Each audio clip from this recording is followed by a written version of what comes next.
You know, when you think of a hospital, you think of a place for healing, right? A place for recovery. But what if I told you that the very act of providing care comes with a massive hidden environmental cost? Today, we're going to unpack that paradox, how the system designed to heal us might actually be harming the planet. Okay, let's start with a number that might just blow your mind: 8.5%.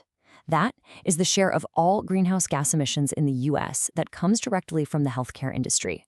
For a sector that's all about keeping people healthy, that is a truly staggering environmental footprint. So it just begs the question, right? How can the business of making people better be so bad for the planet? To really get the answer, we have to go deep inside the most resource-hungry part of any hospital.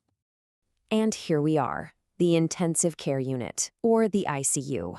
This is where the most critically ill patients get that round-the-clock, life-saving care. And as you're about to see, it's also where the environmental impact is off the charts. The best way to think about the ICU is not just as a room, but as a complex, high-tech ecosystem. It is constantly burning energy, using up supplies, and pumping pharmaceuticals just to keep people alive. And, well, all that complexity has a very steep price. I mean, just imagine what it takes to manage a patient here. Clinicians are in this constant battle against pain, anxiety, and delirium, all while juggling life support systems and monitoring every single vital sign every second of the day. And take a look at this.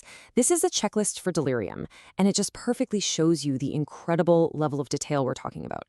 Every single one of these checks needs a person, it needs energy, and it needs medical supplies. This is not passive observation. This is constant, active, resource-intensive work. And those interventions? They rely on a ton of powerful drugs, like the ones you see here. Sedatives like propofol, painkillers like fentanyl, they're being used all the time. And every single dose needs a syringe, an IV line, monitoring gear, all of which adds up to this massive, endless stream of single-use plastic and waste. Okay, so we get it. The ICU is intense. But what does that intensity actually look like when you translate it into an environmental footprint? Well, the data here tells a pretty shocking story. All right, check this out.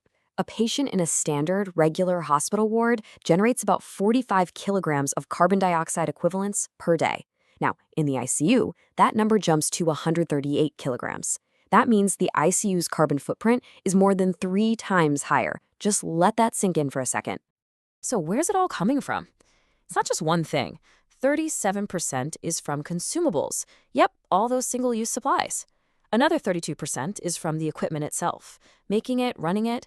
And then a full quarter of it is just the raw energy needed to power the lights, the ventilators, and the monitors 24/7.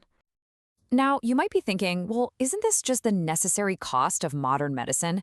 And the answer is maybe not. When you compare US hospitals to those in the UK, you see that they manage to operate with a way smaller carbon footprint per patient. This tells us something huge. It is possible to do better. There's absolutely room for improvement. And that idea, that things can be better, brings us to this really cool question. What if the hospital building itself could be part of the cure? Not just for patients, but for the planet too. Let's dive into this idea of a healthy building. For the longest time, we've thought of hospitals as these passive boxes, right? Just containers for all the medical stuff, sucking up enormous amounts of energy. But the new model, it flips that completely on its head.